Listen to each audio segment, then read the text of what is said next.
So this was kind of interesting as well. This is from QB Unplugged, which is the podcast with Deshaun Watson and his personal quarterback coach, Quincy Avery. Kevin Stefanski was a special guest on the last one, and Stefanski and Deshaun Watson walked us through a play.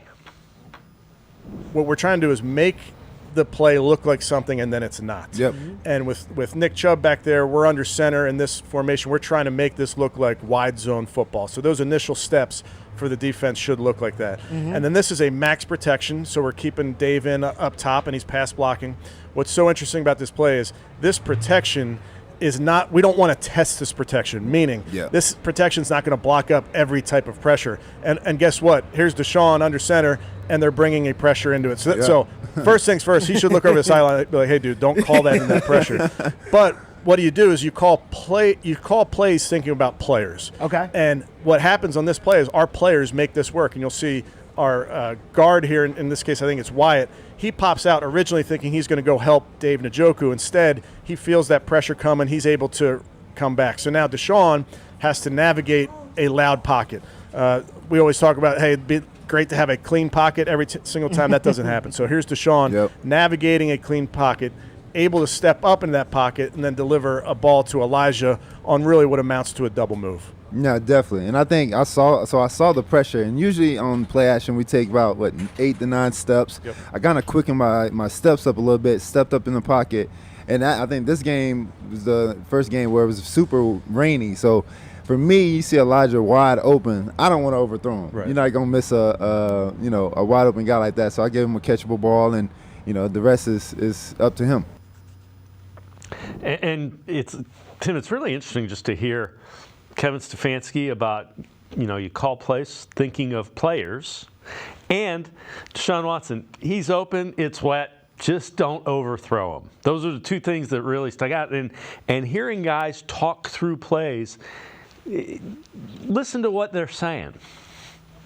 Yeah, I mean, it's kind of fascinating. You almost always want to hear that stuff, and it's amazing all that stuff, happens in 3 to 4 seconds. I mean, that clip was about 2 minutes long, and that's stuff that happens in a microsecond or even less than that. You're just talking about quick decisions, quick reactions, and those sorts of things. And I think that's kind of what Kevin Stefanski's talking about is players, not plays. That's what I think modern NFL coaching has become. It's not so much, what are these plays you're calling? It's how can we get, so-and-so an opportunity to touch the football there? And obviously he was talking about the offensive line protection, Deshaun understanding, how he's got to adjust, and even just those things, understanding the conditions, which he's still getting used to. Remember, he played most of his pro career in a dome in Houston, going out to the elements at Cleveland Browns Stadium. It had to be a complete, adjustment for him.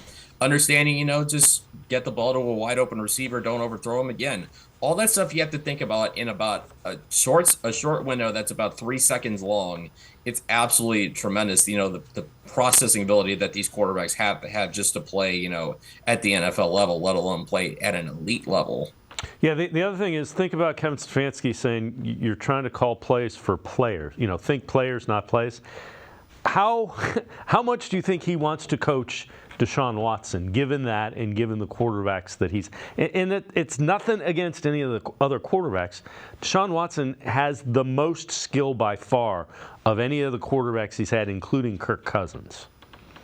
I mean, he's been in a handful of Pro Bowls for a reason. He's led the league in passing, for a reason. I mean, the talent is still there with Deshaun Watson. It goes back to kind of what we were saying earlier. You got to be available to stay on the football field and let that talent show through. But I think, as I said earlier, the longer he plays into a season, the better he seems to get, just getting that game speed, staying at that game speed. And I think, just once that familiarity continues to build, that's when the talent should show out.